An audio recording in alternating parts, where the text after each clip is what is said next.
Welcome to Praxology, where theology fuels the mission of the church. We are a joyful collaboration between Josiah Venture and 4 Mission College to help each other think biblically, reflect theologically, and act missionally. I'm Sean Smith with Tyler Patty. Hello, hello. And on today's episode, we talk about words. We talk about words and how they relate to reality. A topic of special interest in different ways for both Tyler and I think also to everyone in ministry, whether you're actually aware of it or not. So we'll try to draw that out today. So in tribute to 4 Mission friends in the UK, let's get stuck in to today's episode. Is that what they say? They do say that. Stuck in. And maybe we'll get some comments later that I didn't actually use that correctly. But people will often say they're going to get stuck into their research. I hear people say that. Oh, okay. So, well, yeah. Let's get stuck in. So that's a fun, I don't know. For me, it's a fun little analogy, I guess. I don't know what it means exactly. It's like, I don't know. Anyway, words. Words. Okay. Let me give a brief history of words, which is kind of a funny thing to say.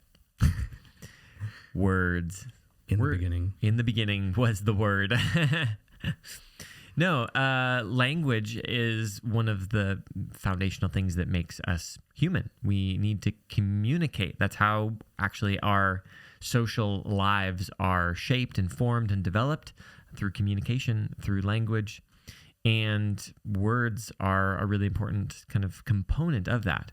Now, for a long time, especially through the Enlightenment, there was a heavy focus on the meaning in individual words. And so there's probably taking from like Platonic philosophy as well, like that there's a word, but it has some sort of conceptual world in the ether beyond it. Of course it does. So when you use a word, you're actually tapping into this metaphysical reality out there somewhere, who knows where. It's in the invisible portions around us. Okay. If you have more questions it's connected to reality, in other words. It might seem like what Tyler just said is like, what? Maybe an example is helpful. Yes. We'd have to think of words that are similar. Can you think of 2 words that are similar? Fly, like a buzzing fly, and the verb fly. Yeah, like to fly on an airplane, and so that's a different conceptual word. I say, I'm getting ready to fly. Then you're automatically thinking in the conceptual realm of airports, transportation, and so on. But if I say, this fly, whatever, you're thinking bugs. Yes. So there's different conceptual worlds that are directly related to the reality. And we could confuse it even further, probably, using words like kind versus nice. Mm-hmm. Like, why use one or the other? I think that might be getting more towards what you're talking about. Mm-hmm. But Yep. So this is just helpful background. You don't need to know this necessarily. We just jumped right in immediately. We just jumped right in. So anyway, that's kind of the traditional way of thinking about language, or especially meaning within words. But more recently, especially in the 20th century, there's been more attention given to the way that the meaning of words is shaped by community. That there are kind of social rules or social conventions and ideas that are a part of a specific community that give meaning to certain words or ideas. And so that's why if you've ever tried to communicate cross-culturally, you might say a word that you have a very clear idea in your mind of what it means, and then the other person is like, I might be thinking about something totally different. So more attention on that meaning is kind of a social. We make meaning together, essentially. Yeah? You have an example of maybe some translation faux pas that you've had engaged in? Not that I've had. I do. Some of them, one of the best that I've ever heard is from my wife, who speaks Czech way better than me, is, I can't say it on the air. She accidentally said a cuss word instead of, she was trying to say there's a bunch of clouds in the sky, and instead she said there's a bunch of something else is in the sky, which was really funny in our language lesson that I was in at the time.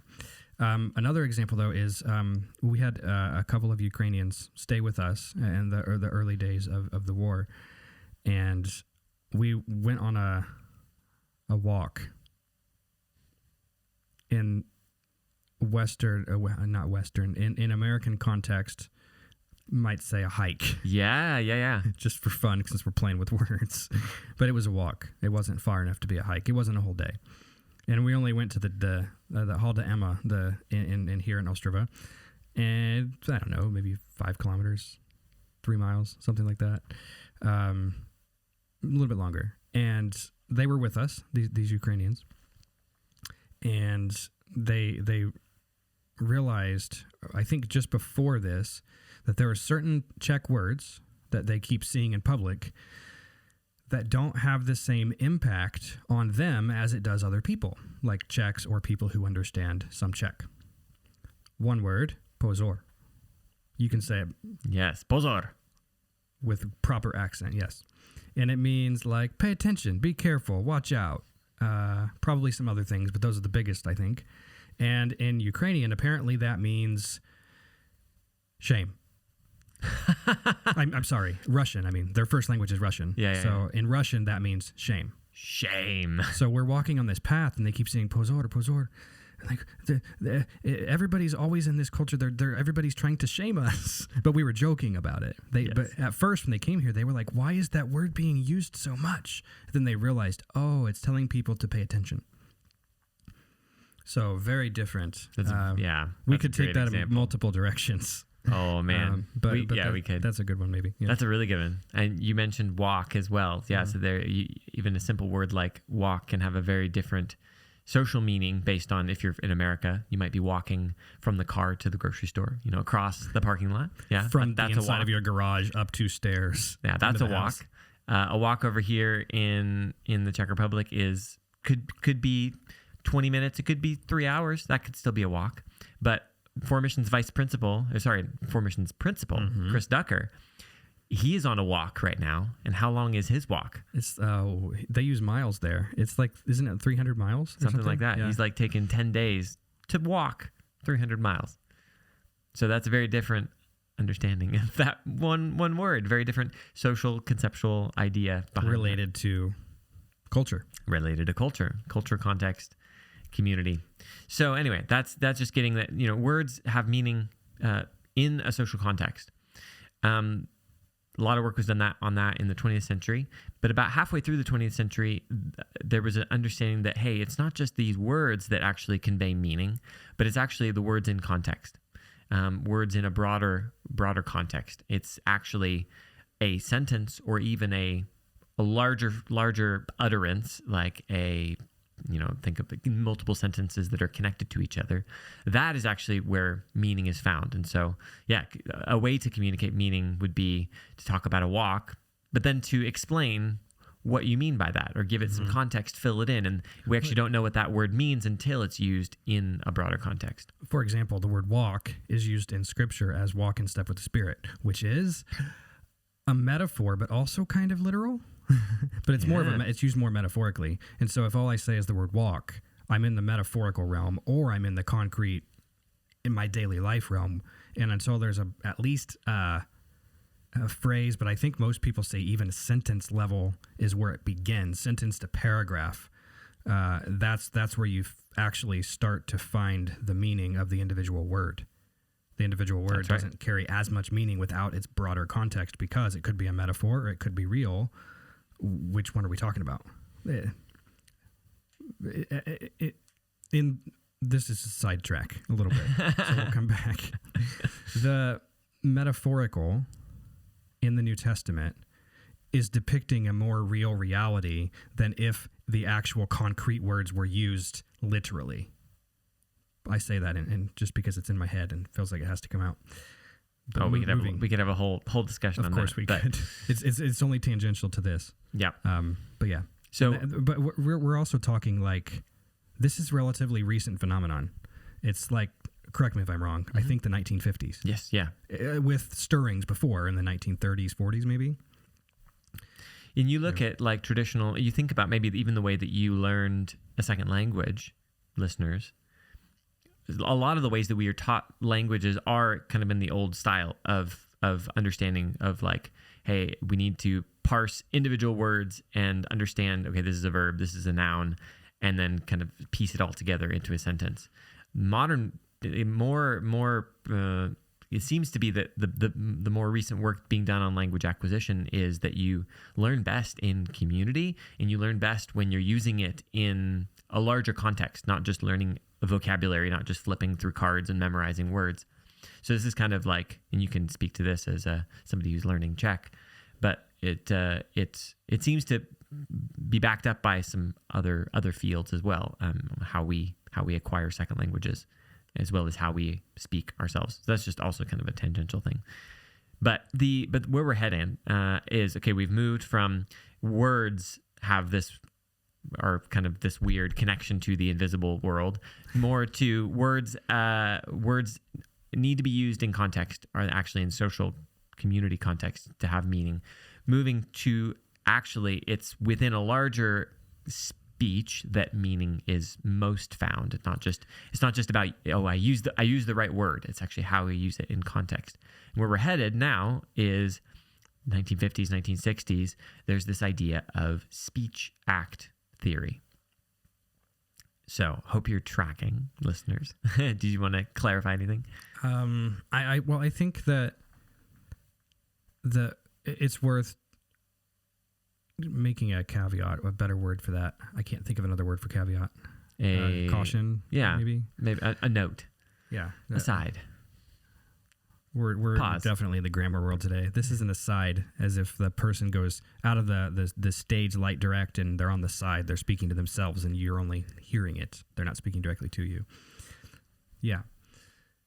The social conventions. It's worth, because some people maybe have picked up and gone, uh-oh, and maybe you're thinking this is pure subjectivism. I create my own reality purely. I say that we're just going to move past that discussion because it's a false dichotomy. It sets up this straw man thing it's not real. Because I'm going to use my terms for what you were saying earlier. We're all socially embedded.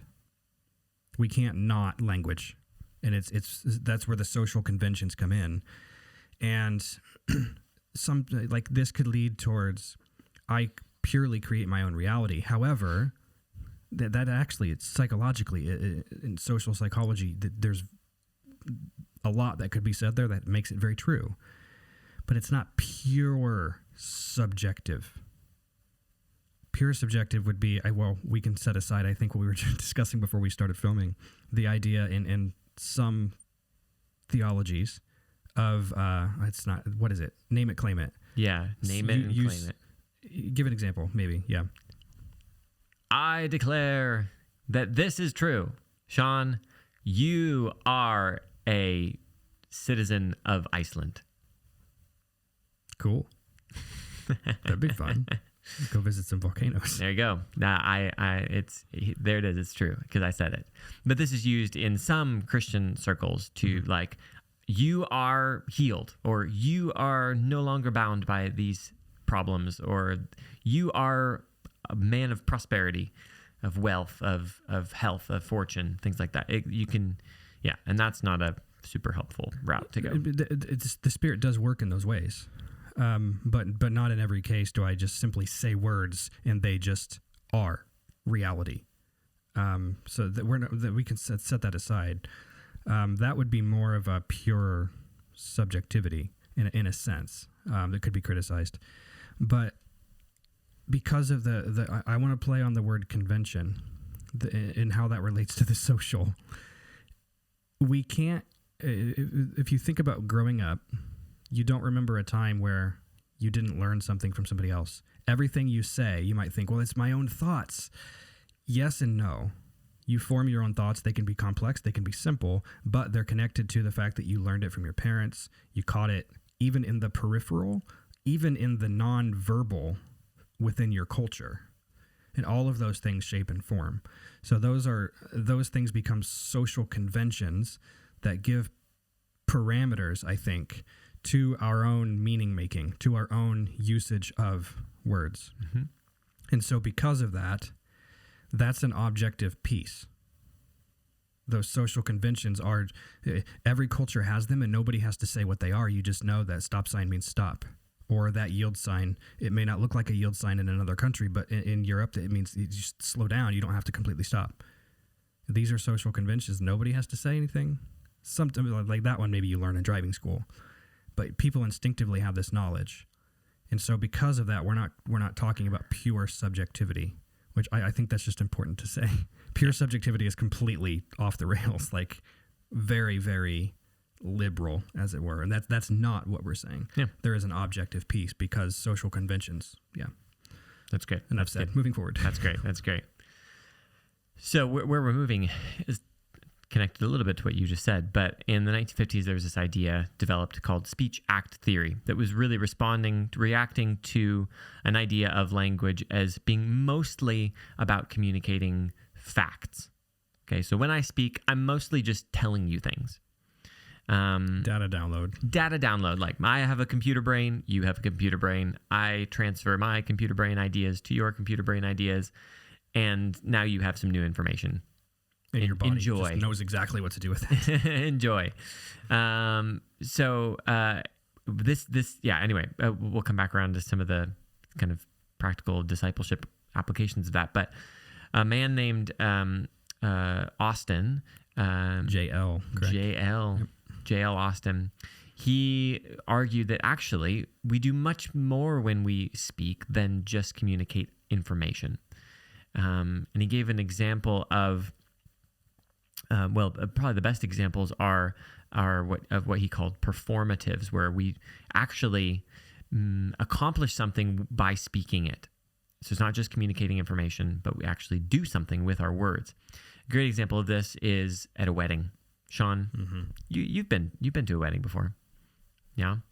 So you stood in front of all your friends and family with a pastor and opposite of your future wife. And the preacher asked you, "Do you take this woman to be your wife?" And you said what? I said, "I do." Wait. Except I didn't say I did. I did. This is new information. You never. I bet she was shocked. Standing up there like absolutely. Yes, like, she's like, wait. She wasn't sure what I was going to say. Or she might have, if with this old idea of communication being just about information, she might have been like, yeah, I know. That's why you're standing here.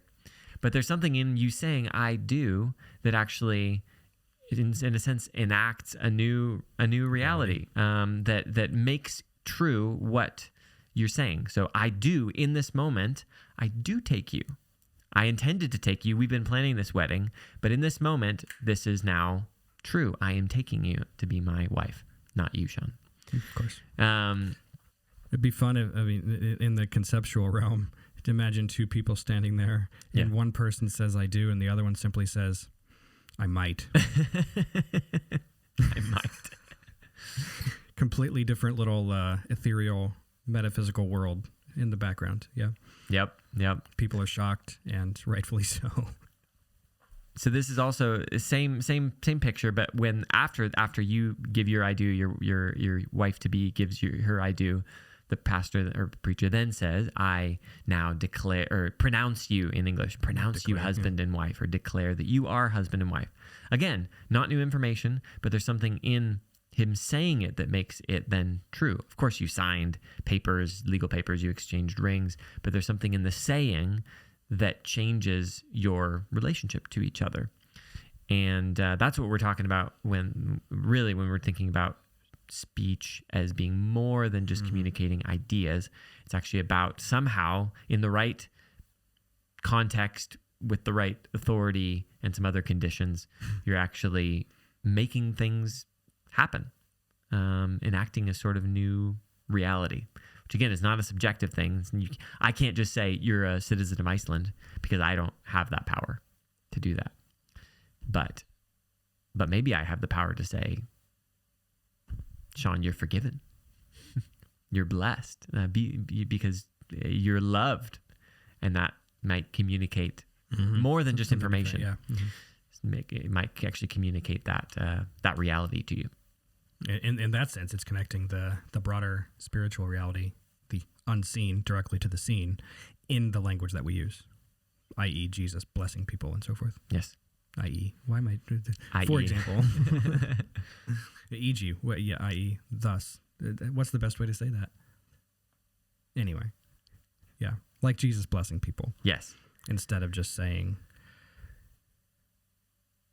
something that would be considered odd in social convention. Shaming. Not shaming, but... Yeah, do you want to... I can't think of the example. But. So with the example of shaming, we talked off camera about some practical possible implications of this idea. Mm-hmm. What do you think? Well, I mean, there's so many ways that this could be taken. And maybe just by way of connecting to a previous episode, quite some time ago, I think at this point, not recent episode, intent and impact. If we don't think about speech act theory, then our intention might not have the right impact in a person in the exchange of the word itself. We could confuse the example of the marriage like ceremony, perhaps, and show that. But I think that the idea of if we want our intent, if we want to have the right impact that matches our intention, then we have to give careful thought to the words, to how we're saying what we say. Yes. That's kind of where we ended in that episode. And here we're kind of picking it up and taking it a little bit further in the conceptual but practical in that sense.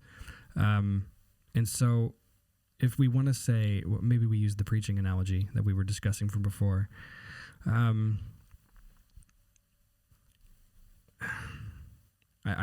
just deciding how harsh I want to be.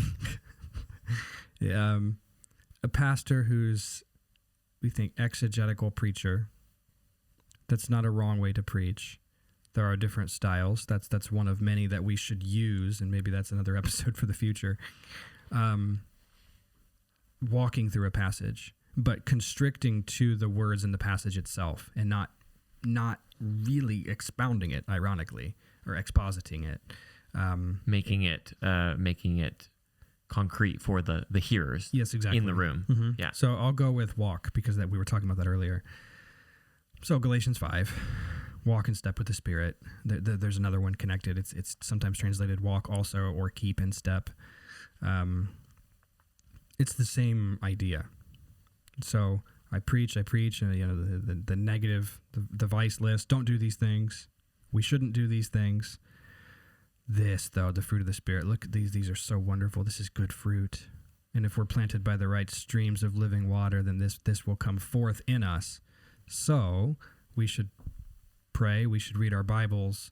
And that's awful application. I'm being again harsh.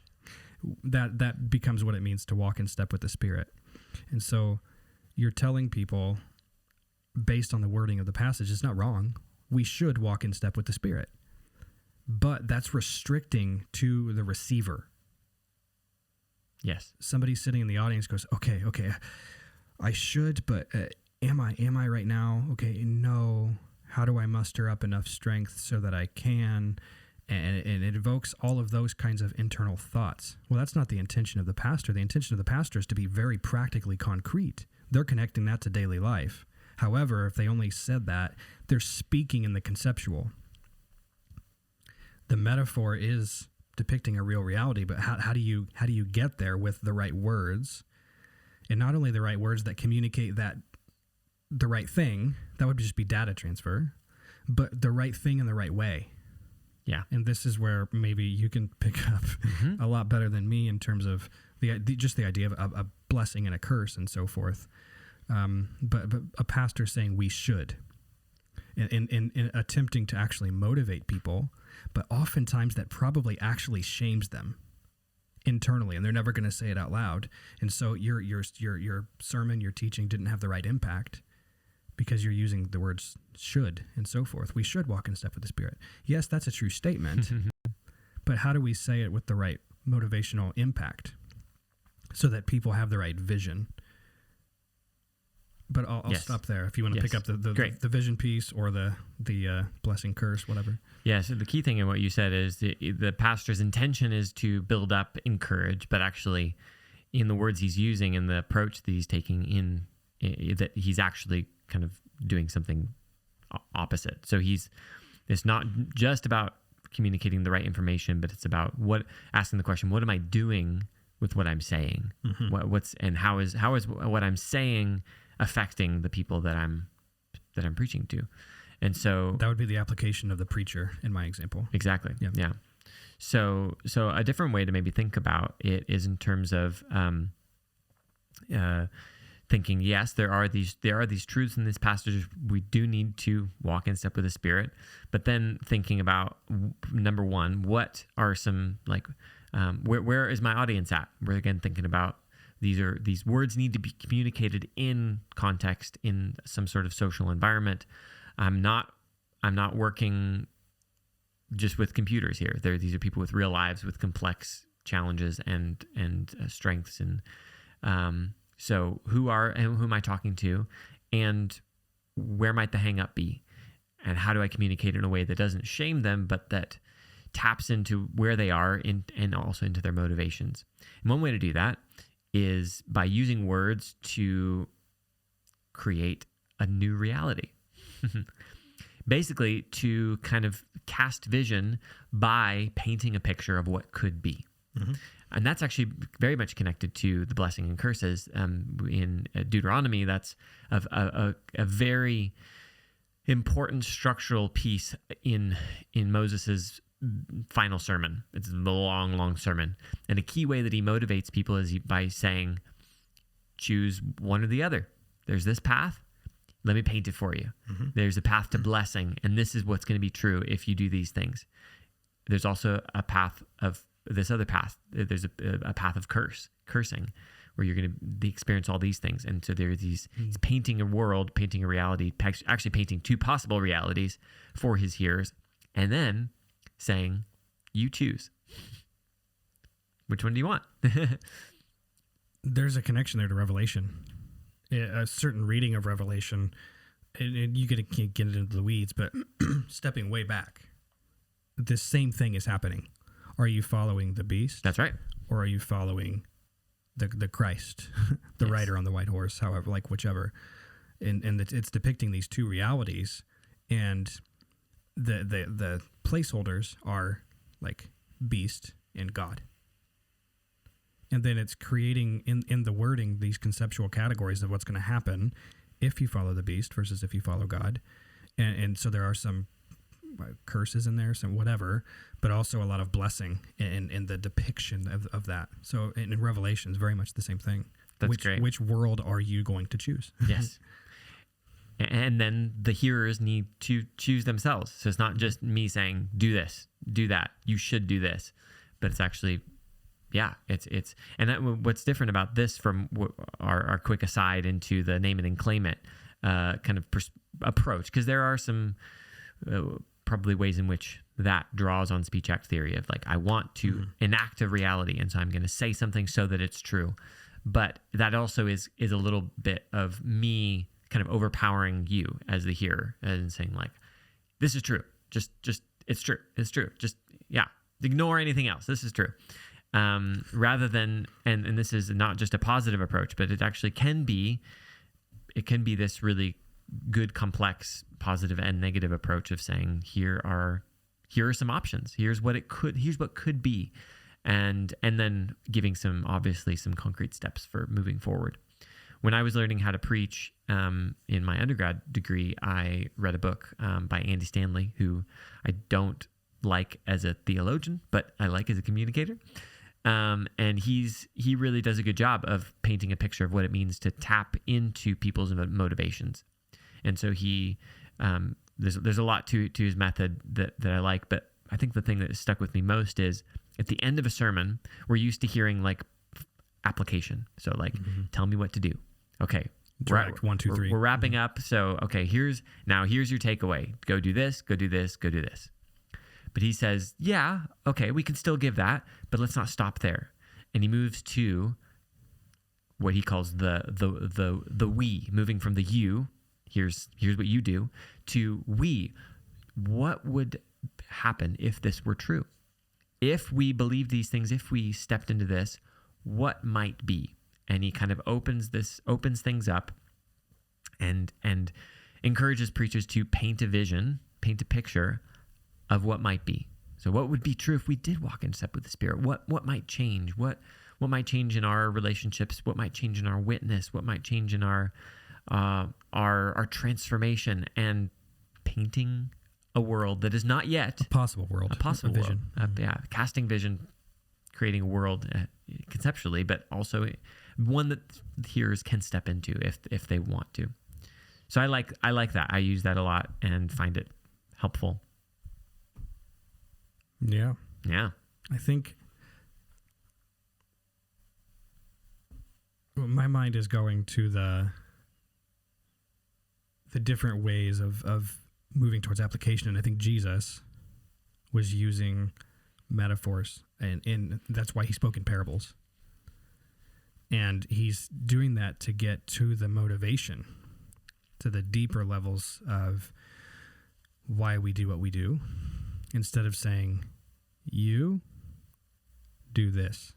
He doesn't get to the parable of the sower or others. It's like, this person did this person did this person did this. And he doesn't always wrap it up and be like that one. Don't be like this guy or that guy. You want to be this guy. It's never that direct. And I suppose part of that is culture, but part of that also is catching them up in a bigger picture, a bigger world. Which one are you going to choose? Because Jesus is clearly communicating, this one leads to more of my presence. Yes. This one leads in other directions, other possible directions. And so he's basically saying, like, this is the right one, even though it's confusing. But in the hearers, or like the disciples, I'm trying to speak concretely, not abstract. In the disciples' conceptual, motivational world, he's giving them a picture. And so when they decide, they have to decide one or the other. It causes this internal angst, in a sense, that they have to decide, they have to do something. But it causes a deeper look at their internal selves. Who am I really? I'm really kind of like that, but I want to be like this, and I want more of God's presence. And so it leads them in. That parable kind of leads them in to faith. They enact it, in a sense, sometimes, if they say it out loud. I will follow you. Or Jesus often would say, follow me. And they would say, I will. And that I mean, again, he's being directive. And sometimes I think that application's fine. Follow Jesus, whatever, something like that. But speaking in the broader conceptual can be helpful. Because in doing so, you're creating a possible world. And most people's actual worlds are filled with anxiety, are filled with stress, are filled with shame and guilt-riddenness that who knows where it came from, and it wasn't just from their family. Sorry, Freud. Other things. That's what's going on. And we have a bigger picture that can break into that reality, and it's not actually just conceptual. Because I think the cool part is when Jesus enacted something by saying, tetelestai, it is finished. Yes. A declarative statement over the entire cosmos that dominion and rulership authority is returning now to its rightful place. Bracketing aside all the theological stuff. But he's enacting something. And so when we're calling people into a bigger vision out of their whatever they're in their world and how they think they relate to people and so on, into a bigger picture, it's not just we're not calling them to a possible world. We're calling them to the actual reality. Yes, if that makes sense. Yep. I don't know if you want to follow up on that. Well said. Well said. Yeah. So in terms of, we'll start wrapping it up. Very ironically, Practical output. One of the things we're circling around, it appears, is I like the question you said earlier, but I forget what it was. How are we thinking about the words we're using, or something like that? I think that's a question that we should ask in just discipleship. Are we thinking we're talking about discipleship, or like we're motivating somebody to do that by just telling them something as if they're a computer, and then somehow they just magically know how to do that? Or are we calling them into the bigger picture of what it means to walk in step with the Spirit, and to share the mind of Christ and so forth? Yeah. Yeah, it has implications not just for preaching, but like you said, for discipleship, for motivating a team. You know, if you have a big challenge in front of you, a big ministry event, or just a situation that's painful in your church or in your team, the way to get through it, well, one way to get through it is to call them to something bigger, to paint a picture of what could be, if they were to step in into the fray, into the challenge. And I think that picture, like you said, needs to be informed by the vision that we have in Scripture, and the vision that Jesus paints. We don't want to be calling people to false kingdoms, to false realities, Pharisaical ways, and so on. Yeah, exactly. And so we need to be reading our Bibles. We need to be allow ourselves to be captivated by the kingdom vision of Jesus Himself, and then make sure that we are calling others to that, and possibly also making them aware of other potential paths that their decisions could lead them towards, like in the case of the beast in Revelation, or the curses in Deuteronomy. But yeah, I think the big thing is we need to be aware that when we use words, we're doing more than just communicating information. We're actually building up or tearing down. There you go. Individual lives, and also sometimes kingdoms. Yeah, I think that's probably where we should wrap it up. Most definitely. Moving into next episode, I think what we'll end up putting, actually, this was unintended, but putting some theological parameters to what it looks like to walk in the new reality that Jesus created when He said, "It is finished." And so we'll talk about the idea of obedience, and maybe we can bring in and keep teasing out some of the speech act stuff. And whether you who are listening, are going to say, "Oh, speech act theory," and go read about it and talk about it with others. Maybe not. And there's some fancy terms that we did not use. They can be helpful in talking about it, but oftentimes in conversations not as practical. It's a complex field, and one that I've been studying for a decade. So if you want to talk more, email us at praxology@formmission.org.uk. Yeah, and it's particularly with the biblical level, the philosophical moving to theological. I have interest in speech act because of that. Yes. But more so only like within the last 5 years. So I'm a novice compared to Tyler's an expert. So email Tyler. Great. But that'll do it for this episode. And we say, as a declarative blessing, enacting what Jesus already said has started. Go in peace, because you have the power of the Spirit who is enabling you to walk with Christ. And we'll see you next time. See you next time.